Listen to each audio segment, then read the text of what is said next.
I hope I'm going live from the grind. People watching. I think I am. Yeah, whatever. You know what I mean? We got about a minute.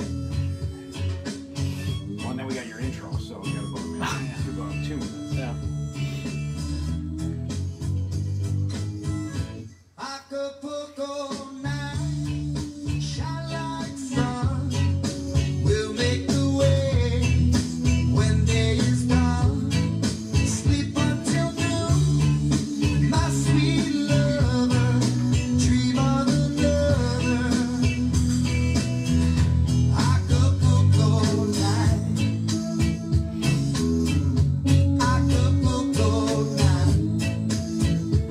Can you tell if I'm live from the grind from your Facebook?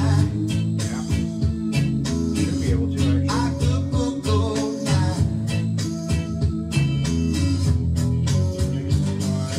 Am I live?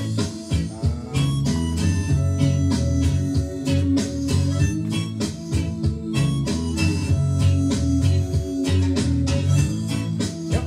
Alright, good. Yeah, we look good. We'll see.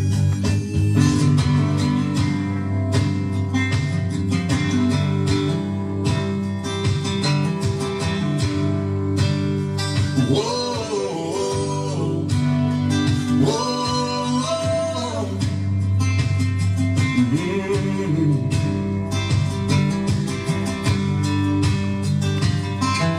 If I can make a living from walking in the woods, you can bet I'll be sitting pretty good, high on a hill, looking at a field downwind. If I can make a nickel off a turn, A little bit, yeah, I took my shirt off. Fine. Okay. Yeah.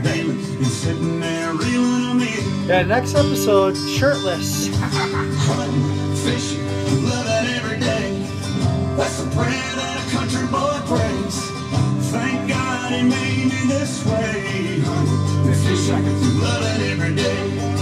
Early in the morning, late in the evening, I'm getting red dirt rich and Flint River petty. Hunting, fishing, love it every day. There you go. You're listening to The Mix Radio Network. This is The Grind from Field to Freezer with Seth. How are you doing, sir? I'm doing all right. I'm a little tired. Spent a couple of days up on the big pond, and obviously with everything going on in Minneapolis, I've had some schedule changes in my life. Yeah. So Minute by minute? Yeah. Yes. Exactly. And honestly, it's been second by second, and there's it's been difficult. The lack of direction from up top, meaning the leader of the state down to Department of Public Safety Commissioner, kind of put a lot of us in flux where we were kind of scrambling and just trying to figure out what to do. So a lot of what we were doing was just like hurry up and wait type shit. Yeah. And I hate that. Well, and I don't think anybody works well under that kind of condition. Well, because there's no direction. Right. It's been basically like bees swarming around. It's just like, where do you go? You know, with no hive. Right. So it was kind of difficult for a while, but we've got past that. I think hopefully, God willing, Minnesota's on the downswing. In theory, hopefully we are. I think there are a lot of serious conversations going on right now that I don't. I'd like to weigh in on the defunding of police and the whole movement, anti-police. Look, I want to say first and foremost, I want to give a shout out to my brothers and sisters in blue. You guys do a thankless job for shit pay. And I love every single one of you. There are opportunities to make change, and everybody keeps throwing out this phrase, systemic racism. Well, the police are only one part of the criminal justice system. They're the first line. And so they are obviously the lightning rod. So if you want to have a systemic change, you can start with the police, as you should. But you also need to move beyond that. You need to move to judges sentencing guidelines, sentencing reform, probation reform, parole reform. You need to move into education. I'm a firm believer in education, where if you can throw as much money as you do into other programs, into education, then you can prevent any person who would be apt for criminal activity. You could prevent them from going down that road through education. So we can have policies set in place to prevent people from coming in contact with police. I.e., if we got a bunch of money together for, back in Minnesota in like the 50s and 60s, maybe even to the 70s, vocational education at like Dunwoody, Northern Hennepin, Anoka, all that stuff was free. You just had to raise your hand, sign up, go, do your coursework, do the work, show up, graduate, and you got a free degree, a 2-year degree, a vocational degree. So that went away when the proliferation of we're going to make money on student loans kind of reared its ugly head. I think if Minnesota brought that back and we educated a bunch of people, and it would probably take a generation, 25, 30 years, but if we educated people and gave them an avenue to have a successful route in life other than criminal activity, contacts with police would drop drastically. So I think the police are the lightning rod because of the first line of defense, and they're always wrong. Whether they do it right or wrong, they're wrong. You can't get in front of even a well-educated professor and have a simple argument about police activity, because the use of force is under fire, the de-escalation, all this is, but there's science behind it, which I'm a scientist, so I tend to go with science. There's a lot of science behind lethal force, the application of it. So I encourage anybody to go to the Force Science Institute website and just kind of read up a little bit if you want to be educated. But if you just want to sit there and spout off like you know what you're talking about, then go ahead. I'm not going to engage that because I'll listen to anybody, but I like to go with science first. But meanwhile, back to my point, and this is the last thing I'm going to say. I think as a society, we need to put an emphasis on education, educating lower class individuals. I don't care what your race is, just educating you to getting a job, and therefore criminal activity will not be afoot. That's where I stand on it, and I stand with the cops on it. So, I'm in a bad spot. I'm in a terrible spot, thankless spot, but that's where I stand. I stand with education and cops. In my in my experience, nobody that has ever followed directions has ever gotten their asses in trouble when being detained. So, the NCJIS, it's a National Criminal Justice Institute of Science. Their latest statistics are from 2018. And they're, of all the individuals that were killed by law enforcement last year, there are 9 unarmed people killed. 9. Not even 10. 9 people killed by law enforcement in 2018.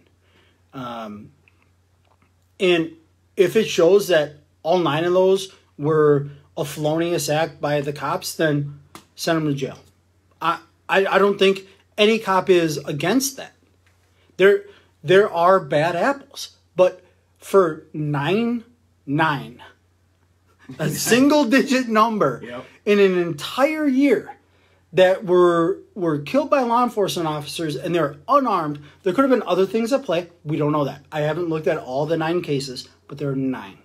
And I think that we need to take a step back and look at, I see a lot of rhetoric about the extermination of black people, the extermination of minorities. And I understand that it's an emotional response, and everything's emotional right now. From the cop side, from the minority side, everything's emotional. But I think we need to take a step back and actually examine the data, the science, and look at it and say, okay, well, 9 people were killed in 2018 that were unarmed by police, and they deserve justice. Every single one of them. Nobody's denying that. I am not denying that.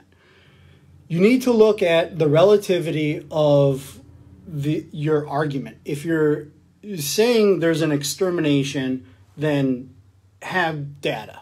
We don't have that right now. It's simply untrue. And I'm not like going Trump on it and saying fake news, it's a hoax, because there is police brutality. There certainly is. But I think the way to fix that, because a lot of the individuals that have contact with police are lower socioeconomic status individuals that are from low-income areas. But the way to fix that contact with police is to educate and provide, you know, if we have to provide like metro mobility for mothers and fathers to go to school and free daycare for their kids while they go and learn a trade or a craft, then let's do that. Because that's way cheaper than what we're dealing with now. And it's way less explosive. And guess what? We're helping people. So if you want to increase, for all the Republican listeners, if you want to increase your tax base. There might be a few. Yeah, no, but if you want to increase your tax base, then educate people and give them a job where they're actually paying taxes. Sure. So let's do that. And it's going to take a generation, and it's going to suck. We're going to have to take it on the chin as a taxpayer for the time being. But if we can do that, we can lower police contact, and we'll actually gain tax revenue over a generation versus losing it and just pumping it out to Section 8, WIC, SNAP, EBT, SSI. Like, we're basically hemorrhaging cash on that, when a fix to that isn't, you know, oh, we're going to drug test people. Okay, fine. Yeah, I get that. But, and the argument is fairly valid. If it would ever even get along. But I say educate them. Give them a trade. Give them a craft. And guess what? They're going to get a job, and then they're going to be paying taxes. So that's, to me, that's the fix. But I'm an idiot who doesn't know anything. I like to hunt and fish. That's just my 2 cents. Take it or leave it. I love everybody. And, you know, obviously I'm a cop, so I like cops a lot more. Well, I think you're onto something. And the reason being is because I will go back to, I get lots of different agency contacts, right? I deal with lots of different people. And I will tell you that the Southwest Metro Drug Task Force Commander, Jason Ayers, who is a very good friend of mine, he actually married one of my high school friends. He mirrors what you say is that we have these children, and we have them for 8 hours every day, other than with COVID, you know. But we need to infiltrate the education system. Yeah. And if we do that, we come out on the other side of the barrel. You do, but the other side of the barrel is probably 20 years. Yeah. That's what sucks. But, you know, it's not an immediate fix. And that's why I disagree with, like, defunding police and all that. I'd say reinventing, in a way, is helpful immediately. But defunding or disbanding is a non-starter for me. I think we need to play the long game. I think we need to be smart about it, less emotional, more scientific. And emotions are so high in the country, let alone Minneapolis, that to have a rational conversation about long-term change is very difficult right now. It's extremely difficult. And I think people with cooler heads that are prevailing, that are trying to have that conversation, are basically getting canceled out. And it's very frustrating because there are a lot of really good ideas that could come forward right now, but nobody in the public that's really screaming hardline rhetoric right now wants to hear from police or union officials or anything like that. So it's difficult to even have a conversation right now, if that makes sense. And it's a horrible situation that happened on Memorial Day, and it's bad. And it's bad for a multitude of reasons. Right. I'm not casting blame. I think, quite honestly, everybody's a victim in that.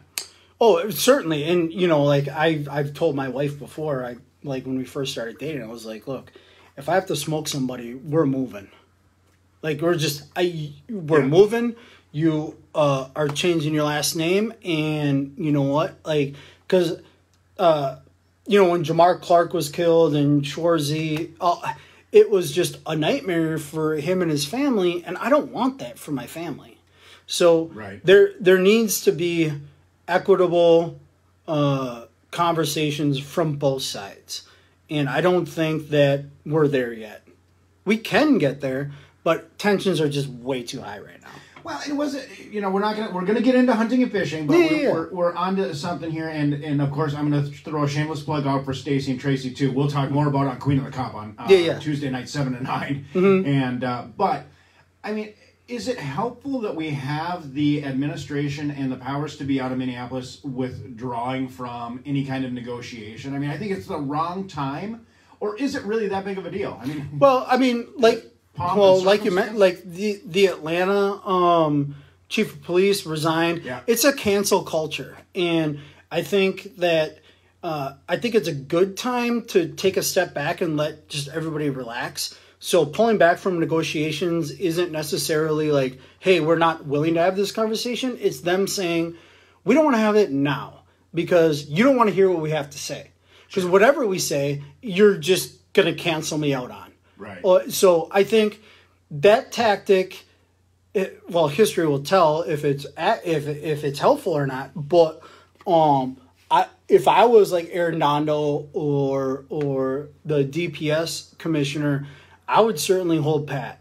I wouldn't go to a table right now because you're just going to get screamed down and you're going to have to concede things that you wouldn't normally concede if cooler heads prevailed.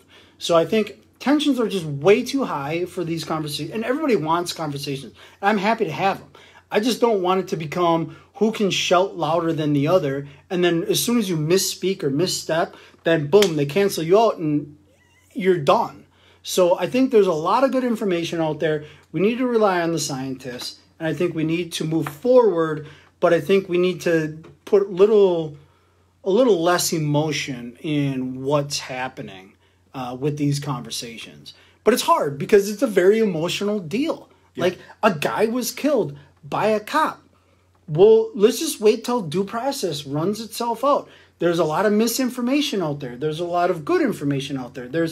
I'm not willing to stick a needle in a guy's arm until he has a fair trial and all the information's out there. But there's a lot of people that are willing to burn a business down. I don't agree with that. Yeah. I agree with peaceful protest. You have every right to, and I want to hear that. But I can't hear it or read it when the smoke flames are in your eye, or you can't breathe because of the smoke, or you're worried about your car parked on the side of the road. So, yes, it brings attention, and I understand that those violent protests bring attention, national attention. And there's a lot of information out there about, you need to create violence to get your word out or get people to listen. And yeah, maybe and history will show if this worked or not. But the last time I checked, burning down a post office really doesn't do a whole lot for you. Yeah, exactly.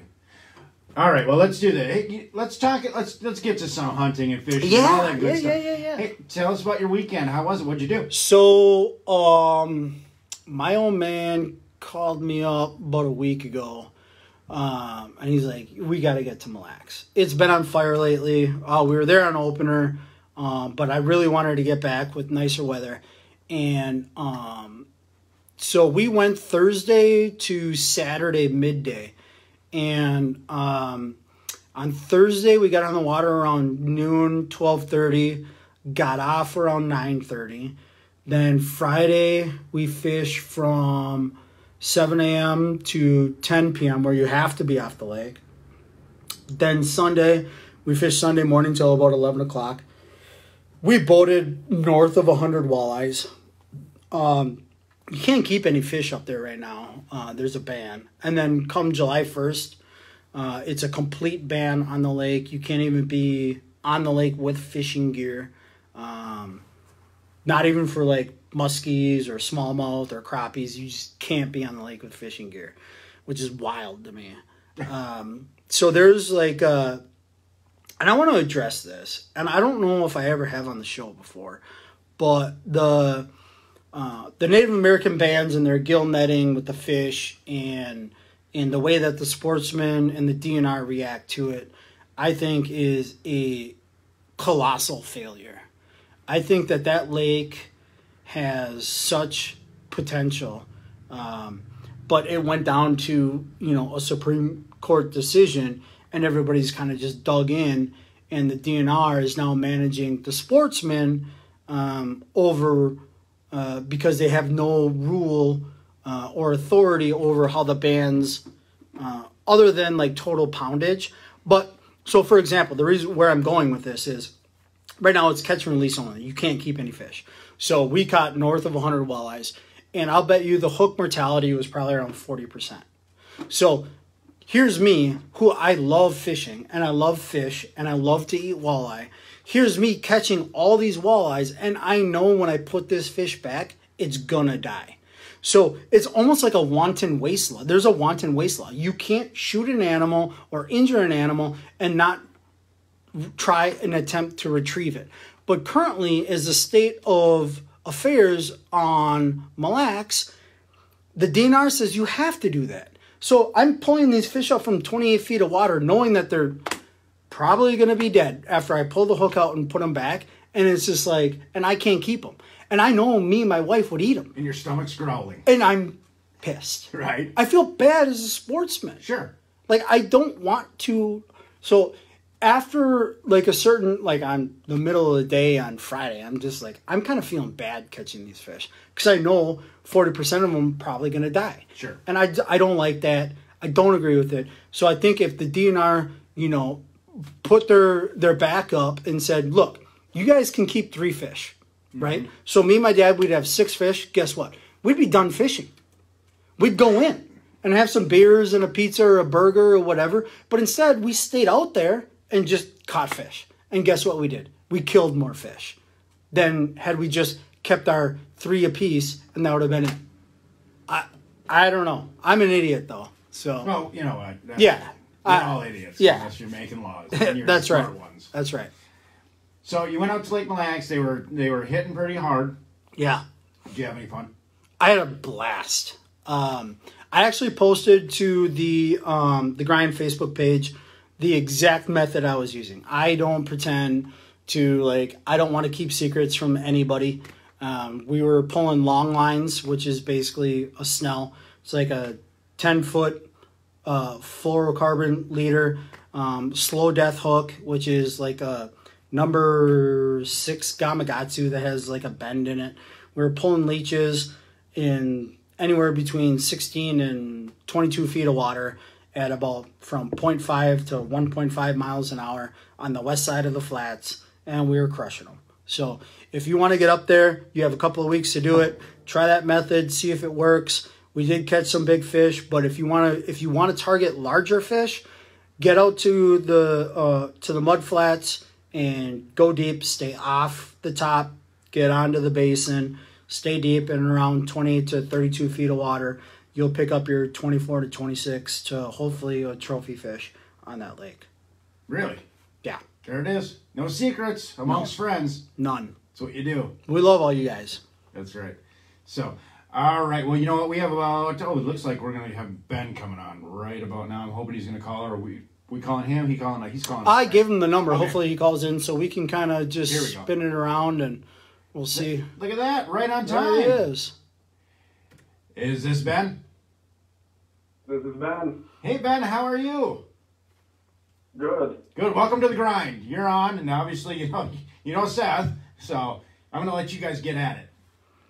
Hey, Ben, it's Seth. Yeah. Hey, thanks for calling in, Ben. I know you're out in Wisconsin. We didn't want to make you drive all the way over here for a quick show. We had a chance to talk earlier, but I want to give some of our listeners a little bit of background. I follow Ben on Instagram along with a lot of other people. Dr. Duck, Sitka, Vortex, Koyu. I follow a lot of the people that I feel like mirror the style of hunting and fishing, public land. They're in it for the sport, not just the kill. And Ben, I've been following him for a while, and I reached out to him a couple weeks ago to see if he would come on the show. He's a Wisconsin guy who's into fly fishing, spinning reel fishing. He's into a lot of river fishing with muskies and trout as well. And that's what I do when it comes to like salmon fishing. I'm not gonna lie. I hire a charter out of Wisconsin to go into Lake Michigan, and I go catch kings. I don't do it all on my own, so I don't pretend to know that. But I wanted to give some of the listeners maybe a sneak peek on a guy who does it like on a daily, weekly basis for the love of the game, and the chase and the hunt and the challenge of it all. And I think Ben is a really good representation of that. And so I was very fortunate that he agreed to come on the show. So I'm just going to ask Ben a couple of quick questions, just to get him going. But Ben, who got you into fishing to begin with?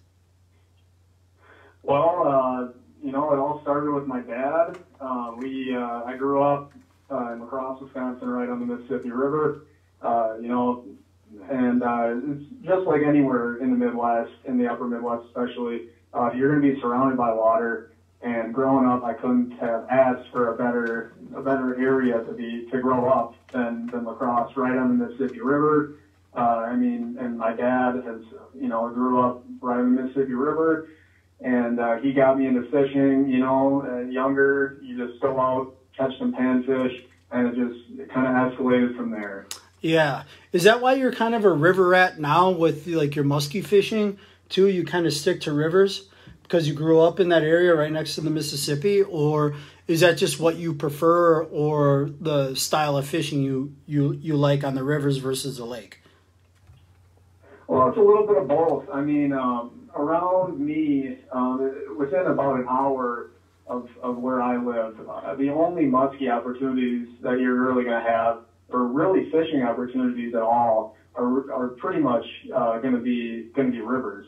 But I did live in Stevens Point for a couple of years, and that's kind of where I got into more lake fishing, especially in the Great Lakes. I love fishing in Lake Superior, on Lake Michigan, in that area, and smaller lakes as well. But river fishing, growing up on a river, it holds a special place in my heart, and it's a different style of fishing than lake fishing. I would say you're more able to envision what the landscape that you're fishing is. It's a little bit more hands-on than a lake where you're kind of looking at sonar more than you're looking at the structure itself. So let me ask you, like, a guy who's typically like a walleye fisherman or a pan fisherman who has like Navionics or a Lowrance and just some spinning reels, is it, because I know a lot of guys that are pretty much lake fishermen only, and there's a ton of rivers in Minnesota, particularly, obviously out east towards the Wisconsin border, and I feel like rivers are intimidating for a lot of lake fishermen. What would you suggest? Are there any gear or electronics or anything that would be different that would prevent somebody from trying it? Or do you think it's just a mental bridge that guys just really don't want to cross? It depends on the size of the river. A lot of the streams that I'm fishing for trout in particular, those I'm wearing waders.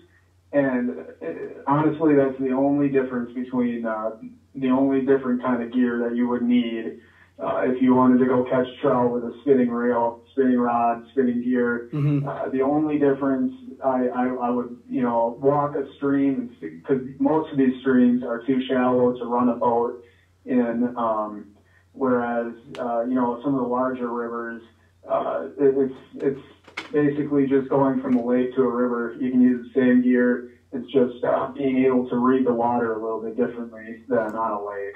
No, that's a great point, and thanks for bringing that up. Can I ask you, when you say you're fishing streams, is there like a place that you go to find information? For example, on the Minnesota DNR website, we have they have like a GIS, which is a global information system, where you can like blow up a map and it'll show you what the river has and it'll show you what species are prevalent. Is there something that you use to kind of dial in to your trout streams via social media, government service web pages, word of mouth? How do you find or identify a stream that would hold trout? Yeah, well, there's a couple different ways that I go about that. For me, mainly fishing in Wisconsin and Minnesota and then Iowa as well. The government agencies for all those states provide really, really good interactive maps, online interactive maps. For example, in Wisconsin, the DNR actually provides an application called the Trout application. It's an acronym, TROUT, and that application is essentially an interactive GIS map, and it's that kind of, that can kind of sound kind of scary to somebody that, isn't familiar with that kind of mapping technology. Yeah. But all it is, you just pull up on your phone, and it's color-coded streams, and you can click on a stream, see where the public land is, see what kind of stream it is. And the same thing with Minnesota. You can go on Minnesota's DNR website, look at trout stream maps, just punch that in, and it'll show up by county, and you can see exactly where all these streams are, the public land around there. And I tell you what, if you're just getting started trout fishing, public land, finding a good public spot is perfect, because then you don't have to even worry about getting in the water if you don't have waders. You can just walk along the bank, and you're into fish right away. So when you want to talk about like trout fishing, and let's just say I've never been trout fishing, and I wanted to go, let's just say next weekend, would you recommend pulling up one of these maps or like trying to go to a Facebook page or something, trying to get information? And if so, like how much gear am I looking at from a walleye fisherman to a trout fisherman? Like, am I downsizing my monofilament to like a 4-pound? Am I looking at like different style of flies? Can I buy them locally, or do you make your own? I'm trying to get information out to people that might want to try it, because look, with everything with COVID right now, the best thing to do is to get outside. And if you want to grab a rod and some 4-pound test and try and catch a trout, what would you recommend to like a first timer who literally has never done it before? How would they go about getting out into the stream, finding a Facebook page? I know you mentioned the Wisconsin DNR, the Minnesota DNR, that trout map, but like, tell me exactly what monofilament, pound test, and what you would be pitching and where you would be pitching. Would you be moving it in moving water? Would you try and find a bend? Would you be looking for like a deeper sinkhole? Like, can you run me through that real quick? Absolutely, yeah, sure. So with trout fishing, you're really going to be looking at, there's two kind of paths that you can take. You can either use your spinning gear, or you can go down the fly fishing road. And with conventional or spinning tackle, the route to get there it's going to be a lot easier. Not saying that fly fishing, it's not an intimidating thing. But if you're a walleye guy, I'll just kind of run through what I use. It's nothing special. Around here, all I use is I use a 6'6" medium rod, medium action rod, and then I just use a regular. I actually use the same gear for walleye fishing occasionally. And the kind of line that I like is I actually use braided line, because when you're fishing streams, you're going to be in contact with a lot of snags, a lot of trees, and so braided line gives you the advantage of a little bit less abrasion than you find with your monofilament line. If you like mono, I know some people just don't like to run braid, which is fine. I have a lot of friends that run mono. 6-pound mono works perfectly. A lot of people, will ask me, with my conventional gear, When I fish on the Great Lakes, I'll run actually a fluorocarbon leader, which is a different kind of line that's almost invisible in the water. Yeah. And I don't run that around the the driftless region or the La Crosse area because these streams are a lot siltier. You don't have the water clarity, especially in rivers and streams, that you do in big lakes. And when you're running a conventional bait like a spinner or a crankbait, you're going more for you're not trying to match the hatch, as they say. You're going for more of a reaction strike where that fish just sees it and it hits it. Yeah. And so you don't have to worry so much about your presentation. I personally, all the experienced trout fishermen I fish with, they all run braid. In my opinion, it's the way to go. For me, just when you make sure, if you've never used braid before, make sure you put a little bit of monofilament line on your reel right away, and then tie your braid onto that. That's called a backing, so that it prevents the braid line from slipping off your reel. Yeah. And that works perfectly for me. And so that's what I run for my conventional baits. What terminal? Fishing. Sorry to interrupt, Ben. What terminal tackle are you tossing with your braid? And I want to touch on that braid point that you made. You're mainly fishing moving water, so the clarity is already, like if a Sechi disc would be dropped down, you're not really going to see a whole lot of clarity. Like Mille Lacs right now is super clear because of the zebra mussels are kind of filtering the water. So a lot of fishermen are running monofilament on Mille Lacs because the clarity is so clear. But in a river, you don't necessarily have to worry about that. So that's a great point. I'm glad you brought that up. But what type of terminal, meaning what type of fly, or are you running a MEPS, or what are you doing to attract the trout? And where specifically on the river are you trying to attack them? Meaning, is it on a bend, or is it in like a pool, or what are you focusing on right now? Like water temperature, clarity, what are you doing with that? Sure, yeah. So the most important thing to understand about if you're just going out trout fishing is understanding the biology of the trout itself, the behavior and the way that it feeds. So what a trout does is the streams especially are relatively fast-moving water. So what it essentially is just a funnel for food, because a lot of the food that they're going after is just being pushed along by this water. So a trout where you're gonna find trout is in these breaks between the fast-moving water and maybe a bigger rock or a snag. And these trout will just sit there and ambush something coming past it. So that is, when I say read the water, being able to read a stream, that's being able to see these breaks and see where the trout are going to be.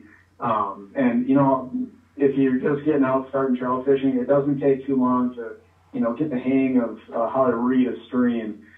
And kind of like a walleye fisherman reading a flat, or a nets. If you're just starting out trout fishing, I promise you can get away with using two baits: a number 6 Panther Martin and a number 8 Husky Jerk, or a smaller Countdown Rapala as well. And a Husky Jerk and a Countdown are both Rapala baits. They're a little bit larger, but number 6 Panther Martin spinner, greatest trout lure of all time. I'll argue anyone on that. Yeah. I can throw that year round and you'll catch fish. Well, do our listeners a favor and shoot us kind of like screenshots of those baits that you recommend, kind of just the staples for a tackle box for somebody that might want to go out, and we'll share them with the page and we'll tag you on it and throw your Instagram up there if you don't mind. That'd be helpful to a lot of our viewers. The last thing I kind of want to discuss with you, we have about 5 more minutes. You're a big muskie guy, and I think that the river muskies, the clear muskies, are kind of an art form that a lot of people are missing out on because they're such an elegant fish, and they're a hyper sportsman style. They're kind of like the marlin of the freshwater. They're super aggressive. They're really good fighters, very majestic. And if you want to talk a little bit about your muskie fishing tactics on the river, I'd appreciate that. And I think a lot of the listeners would. Versus just getting on, your Ranger 620, going out to Mille Lacs and pitching lumber, in October. How do you target your muskies and why and where? Yeah, absolutely. The cool thing about river muskies is, in comparison to lake muskies, I started out fishing muskies on lakes. And, it turns out I didn't even know when I was younger that there's a great muskie spot 20 minutes from my house, and we were driving, 3 hours up to northern Wisconsin. And the cool thing about river muskies is that river muskies are a lot more opportunistic than your lake muskies. So the rate at which they feed is going to be a lot higher than with a lake muskie. So when you're running a river for muskies, depending on the size of the river, I fish everything from smaller rivers like the Black River in Wisconsin to bigger rivers like the Wisconsin River, where these fish will hit. It's almost like a trout. If it sees something, it's going to hit it.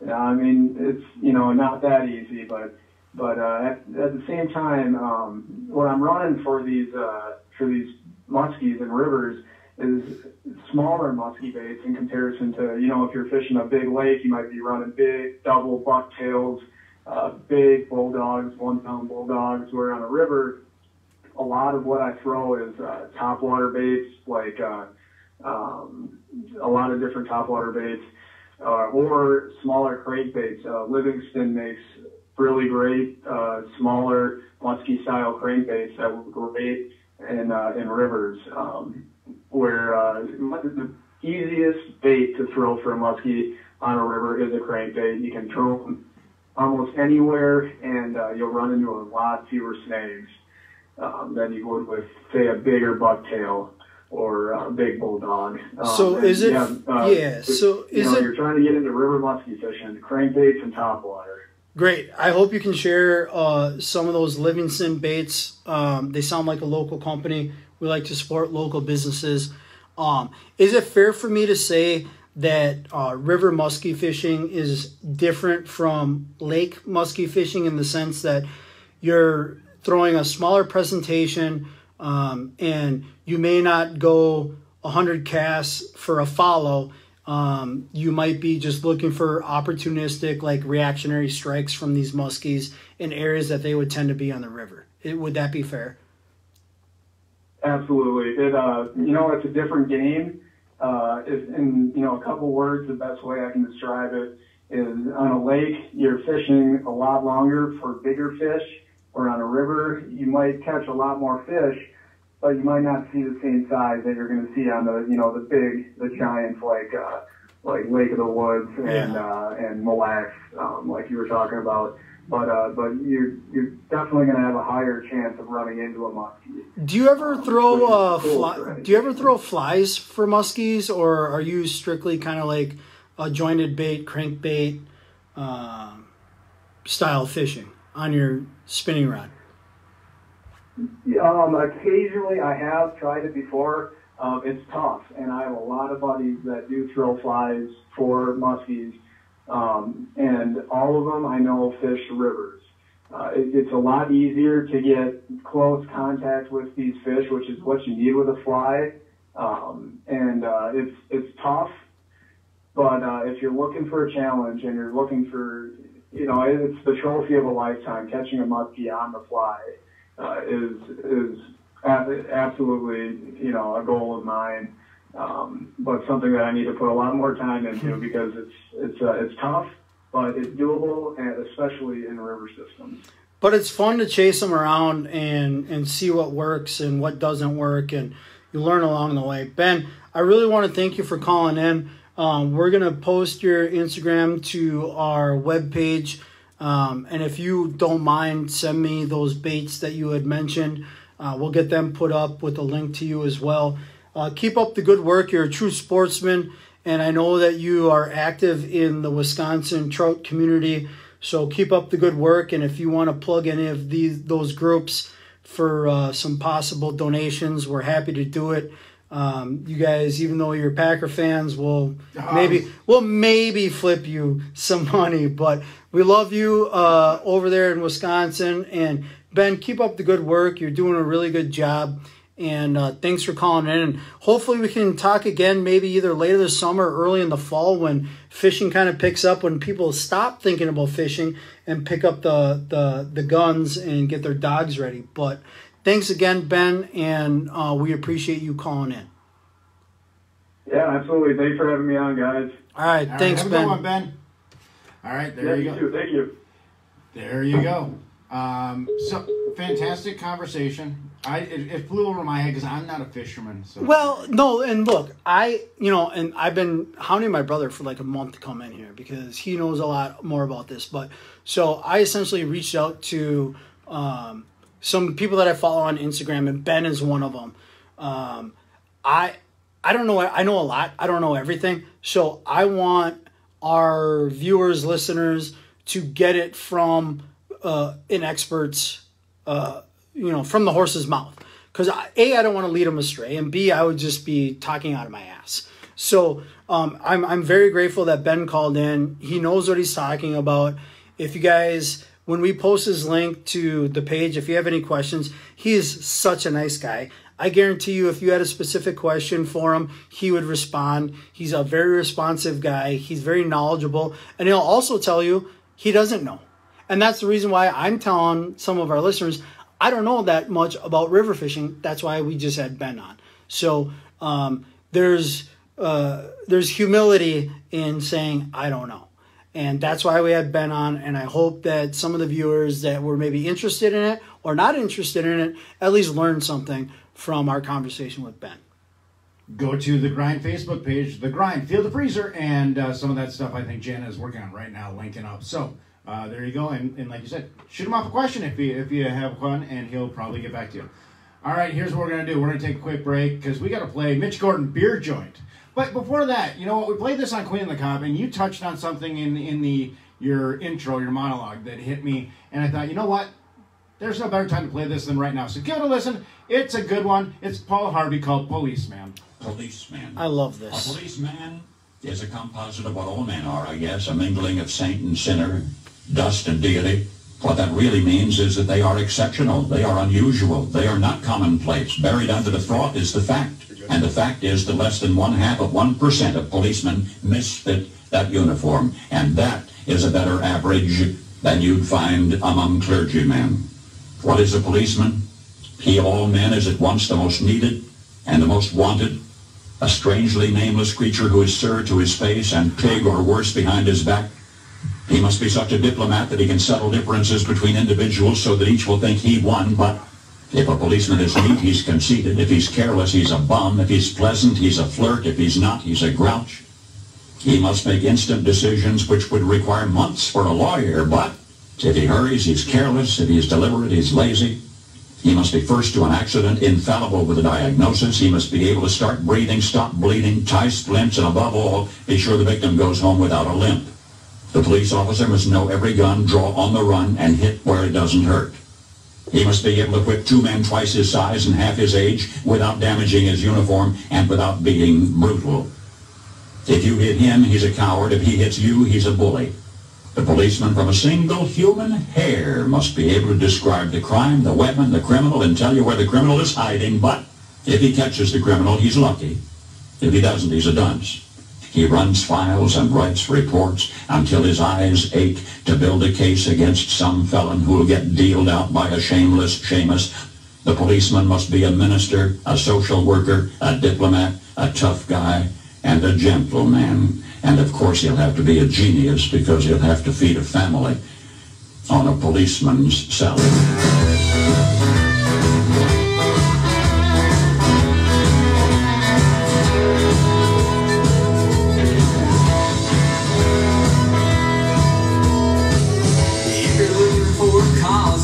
You won't find it here.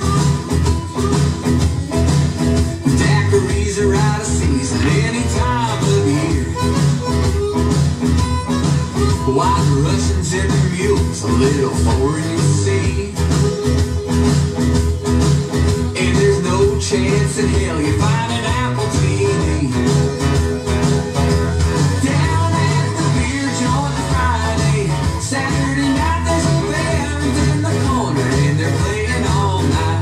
Mrs. spilling mugs, popping tops at the bar. The city folks don't show, they say it's too far. The sky is singing loud, the wood is just a humming. Unless it's last call, it's hard to disappoint down at the old beer joint.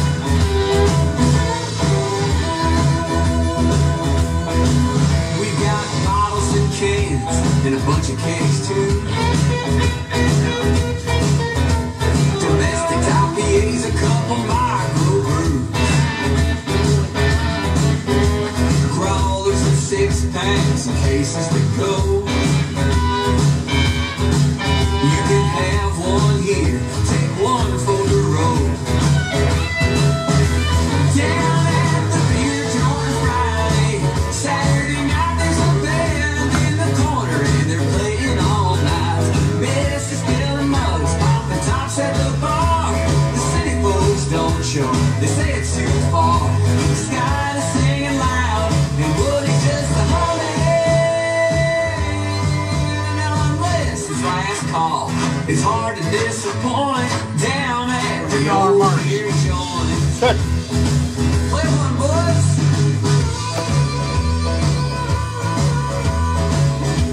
Fishing tips, recipes. Yep. Done. Oh, it's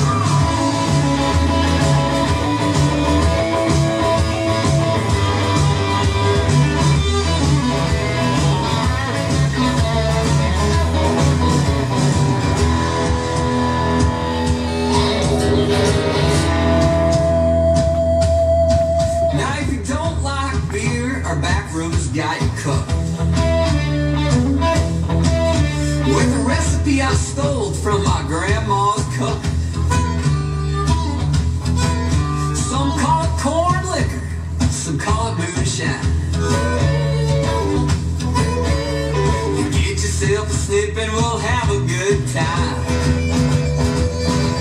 Down at the beer joint on Friday, Saturday night there's a band in the corner and they're playing all night.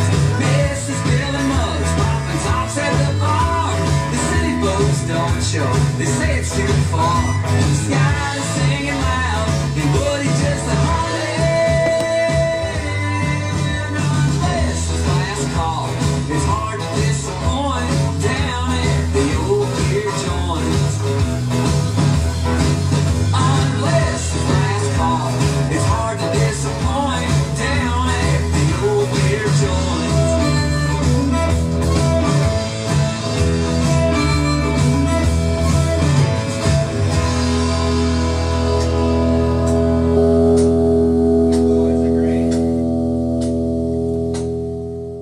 There you go, Mitch Gordon on the Mix Radio Network. This is The Grind from Field to Freezer, and it is with Seth. Hey, this is, I want to tell you, this is now a actual certifiable hit on the Mix Radio Network. The Grind, how do you I don't know how. I don't That's either. impossible. I I think don't- we have like 3 listeners. I think it's your Probably like my wife, my dad, and maybe one other person. It's the beard. It could be. It is. It's the beard. It could be. You know, Or the mullet. Right. It's been a little out of control. Oh, speaking of, so anybody who's watching probably see like a huge gap in my sunburn from my face.